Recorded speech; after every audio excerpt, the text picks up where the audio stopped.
बिस्मिल्लाहिर्रहमानिर्रहीम।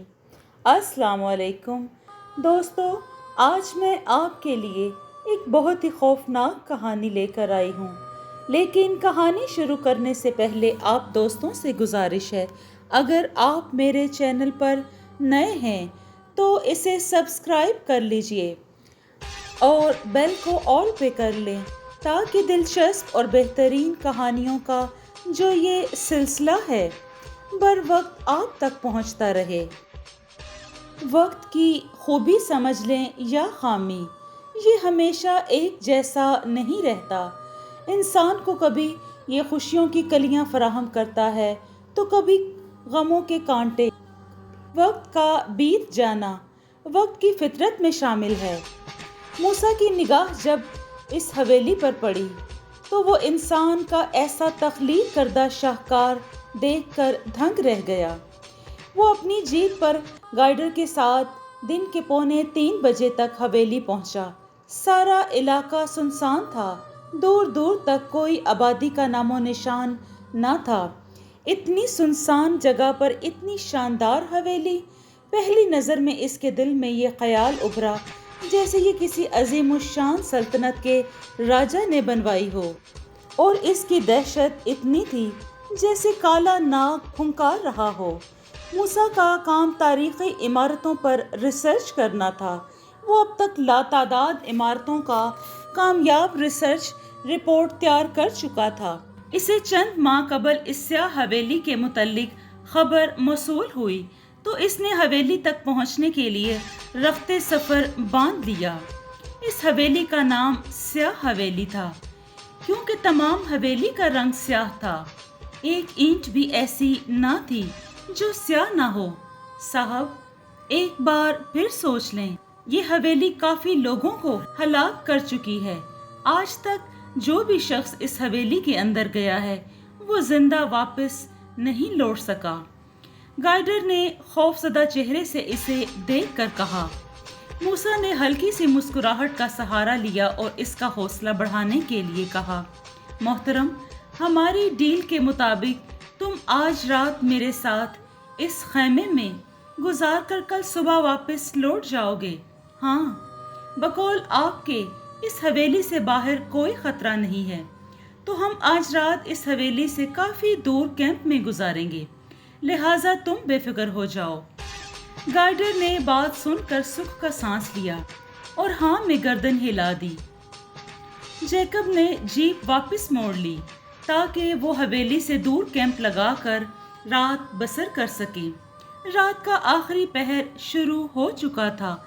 नवाब अयूब ने अपने कमरे से निकलकर हवेली के मस्जिद में तहज्जुद की नमाज अदा करने लग गया। नवाब अयूब तहज्जुद की नमाज से फारिग हुआ तो इसका छोटा भाई नवाब नवाज भी तहज्जुद पढ़ने आ पहुंचा। वो दोनों भाई तहज्जुद से फारिग हुए तो नवाब ने कहा, भाईजान, घोड़े तैयार हैं जो आपने हुक्म दिया था। इसके मुताबिक सब माल भी घोड़ों पर लाद दिया गया है।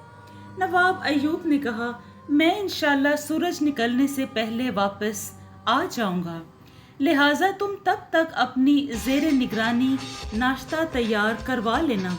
हाँ, याद रखना, इस बात की भनक किसी को भी नहीं पड़नी चाहिए कि मैं कहाँ जा रहा हूँ। नवाब नवाज ने सर खम करके कहा, भाईजान, इंशाल्लाह आपके हुक्म की तामील होगी। ये राज ता उम्र मेरे सीने में रहेगा। वो घोड़े की पुश्त पर सवार होकर हवेली से निकल पड़ा। वो जल्द ही अपनी मंजिल मकसूद पहुंच चुका था। नवाब अयूब जब वापस महल पलटा तो मामूल के मुताबिक इलाके के तमाम मुस्तहिक लोग हवेली में नाश्ता करने पहुंच चुके थे। तमाम लोग जब नाश्ता कर चुके तो वो नवाब साहब का शुक्रिया अदा करके बाहर जाने लगे। ये इस महल के हर दिन की सुबह का मामूल था। जब तमाम लोग चले गए तो नवाब साहब के खानदान का नाश्ता लग गया। खानदान भी ज्यादा बड़ा न था, बस नवाब अयूब की बीवी और वाहिद बेटी युसरा اور نواب نواز کی بیوی اور واحد بیٹا یاسر تھا۔ یہ حویلی کا کل کنبہ تھا۔ اس حویلی کا یہ اصول تھا کہ اس میں خاندان مل کر کھانا کھاتے تھے۔ یہ ان کے دادا پردادا کی زندگی میں بھی رواج رہا تھا۔ حویلی میں 400 خوشیاں ہی خوشیاں تھیں۔ اگلے چند ایام میں نواب یاسر اور یسریٰ کی شادی طے پائی تھی۔ یہ حویلی اور گاؤں کے لیے بہت بڑی خوشی کی بات تھی۔ اگلی صبح بہت چمکدار تھی۔ سورج کی پہلی کرن موسیٰ کے چہرے پر پڑی تو وہ اٹھ کھڑا ہوا۔ وہ شاید کوئی برا خواب دیکھ رہا تھا۔ جیسے ہی نیند سے بیدار ہوا تو وہ کچھ پریشان سا تھا۔ وہ کھڑا ہوا تو کیمپ خالی تھا۔ وہ باہر نکل کر گائیڈر کو دیکھنے گیا تو گائیڈر گاڑی میں بے فکری کی نیند سو رہا تھا۔ موسیٰ نے بوتل سے پانی لیا اور منہ دھونے لگ گیا۔ اس نے کیمپ کلوز کیا۔ تب تک گائیڈر بھی نیند سے بیدار ہو کر گاڑی سے باہر نکل آیا تھا۔ انہوں نے گاڑی میں بیٹھ کر ناشتہ کیا۔ ناشتے سے فارغ ہونے کے بعد گائیڈر واپس لوٹ گیا اور موسیٰ اپنی گاڑی کا رخ حویلی کی طرف موڑ دیا۔ اس نے حویلی کے پاس پہنچ کر وہ خاص دعائیں پڑھی جو اسے اس کے استاد نے یاد کروائی تھی، اور اس نے وہ خاص تعویذ بھی اپنے گلے میں ڈال لیا۔ اس نے خدا کے نام کا ورد جاری رکھتے ہوئے حویلی کا مین دروازہ کھولا جو بالکل زنگ آلود ہو چکا تھا۔ دروازہ کھلنے کی چرچراہٹ کی آواز اتنی خوفزدہ تھی کہ جیسے کوئی انسان بری طرح تکلیف میں چیخا ہو۔ حویلی کے صحن میں ہر سو پیپل کے درخت کے سوکھے پتے پھیلے ہوئے تھے۔ موسیٰ کے کانوں میں قدم با قدم ان کی چرچراہٹ کی آواز ماحول کو مزید خوفناک بنا رہی تھی۔ موسیٰ کے لیے یہ ایڈونچر نیا نہ تھا، لہٰذا اس نے حویلی کے اندر کی طرف پیش قدمی جاری رکھی۔ وہ جیسے ہی حویلی کے اندر داخل ہوا وہ دنگ رہ گیا، کیونکہ ہال میں لکڑی کا شاندار کام کیا گیا تھا۔ اچانک اسے سر پر عجیب سا درد محسوس ہوا۔ اسے زبردست چکر آنے لگے اور وہ آنن فانن زمین پر بے ہوش ہو کر گر پڑا۔ شادی سے ایک قبل نواز ایوب نے حویلی سمیت پورے گاؤں کو دلہن کی طرح سجا دیا تھا۔ پورے گاؤں کے لوگ شادیانے کے گیت گانے لگے تھے، لیکن شادی سے محفل ایک ہفتہ قبل حویلی میں اتنا المناک واقعہ رونما ہوا کہ گاؤں کے کئی لوگ نیند پاگل ہو گئے اور پورا گاؤں غم کی لہر سے نڈھال ہو گیا، کیونکہ یہ واقعہ اتنا معمولی نہ تھا۔ چودھری ایوب کو زہر دے کر مار دیا گیا تھا۔ انتہائی مہلک زہر کھانے میں ملا دیا گیا تھا، جس سے حویلی کے تمام فریقوں کو اکٹھا موت کے گھاٹ اتار دیا گیا تھا۔ پورا گاؤں سوگ میں ڈوبا ہوا تھا۔ کسی کو یہ سمجھ نہیں آ رہی تھی کہ یہ کیا کیا گیا اور کیوں۔ کسی کو یقین نہیں آ رہا تھا کہ یہ کیسے سب ہو گیا۔ شام کو ہی گاؤں کے لوگوں نے آنسوؤں کا سمندر بہاتے ہوئے حویلی کے تمام لوگوں کو دفنا دیا۔ اب پورا گاؤں یتیم ہو چکا تھا۔ وہ نہیں جانتے تھے کہ اب ان کا مستقبل کیا ہوگا۔ اگلے روز پورا گاؤں دھنگ رہ گیا، کیونکہ چودھری ایوب کی جو حویلی سفیدی کے رنگ میں یوں رنگی ہوئی تھی جیسے دودھ سے نہائی ہو، وہ سیاہ رنگ میں نہا چکی تھی۔ اور جو اس سے بھی بھیانک منظر تھا وہ چودھری ایوب اور چودھری نواز کے سوتیلے بھائی چودھری یونس اور حویلی کے 3 ملازموں کی لاشیں حویلی کے اوپر لٹک رہی تھیں، اور چیلیں اور گدھ انہیں نوچ نوچ کر کھا رہے تھے۔ لوگوں میں اتنا خوف و ہراس پھیل گیا کہ سارے گاؤں کے لوگ اسی روز گاؤں خالی کر کے ہجرت کر گئے۔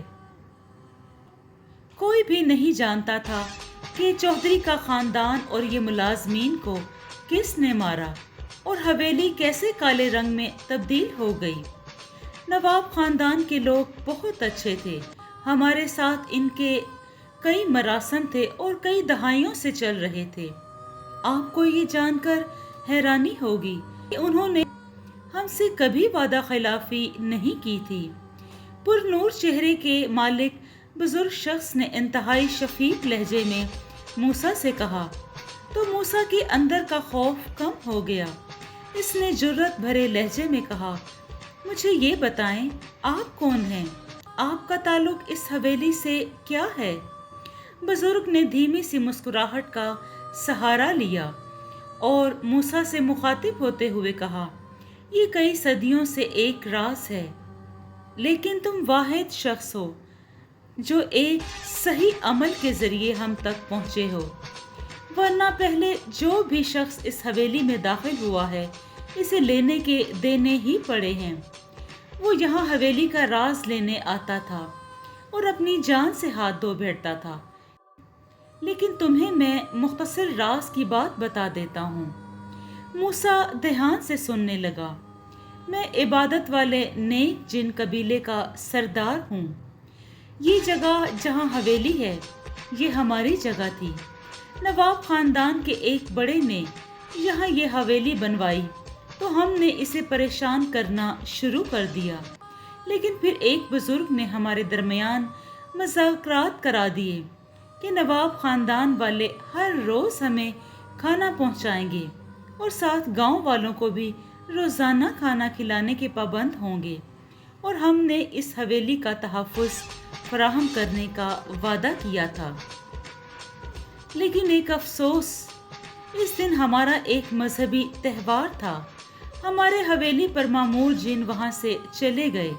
पीछे से नवाबों के मनहूस सौतेले भाई ने मुलाजमों को साथ मिलाकर इन्हें मार दिया, क्योंकि वो हवेली समेत इनकी सल्तनत पर कब्जा करना चाहता था। हमने फिर से इसे यूं सजा दी कि इनकी लाशें फिर गिद्ध और चीले नोचते रहे, क्योंकि खुदा का निज़ाम कुदरत है। जो शख्स जुल्म और ज़्यादती का वतीरा अपनाता है, इसका अंजाम बुरा ना सिर्फ इस दुनियावी ज़िंदगी में है बल्कि आखिरत की ज़िंदगी में भी होगा।